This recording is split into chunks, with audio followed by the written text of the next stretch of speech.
एक महत्त्वाची बातमी समोर येते। महापालिका निवडणुकीत जवळपास 68 उमेदवार बिनविरोध निवडून आल्याची गंभीर दखल राज्य निवडणूक आयोगाने घेतली आहे। बिनविरोध प्रकरणातील तक्रारीत तथ्य आढळल्यास त्या प्रभागाची निवडणूक रद्द करून तिथे नव्याने निवडणूक प्रक्रिया राबवली जाईल असे राज्य निवडणूक आयोगातील वरिष्ठ सूत्रांनी सांगितले। तिथे बिनविरोध निवडणूक झाली आहे तिथे संबंधित महापालिका आयुक्तांना स्वतंत्र चौकशी करण्याचे आदेश आयोगाने दिले।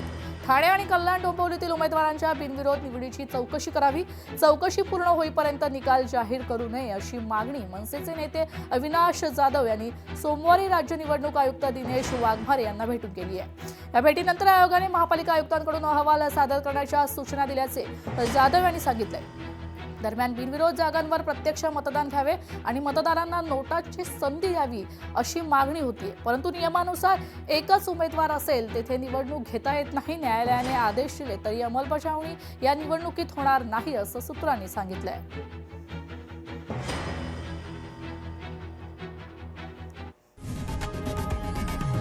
लोकशाही मराठी ऐका, पहा, जागरूक रहा।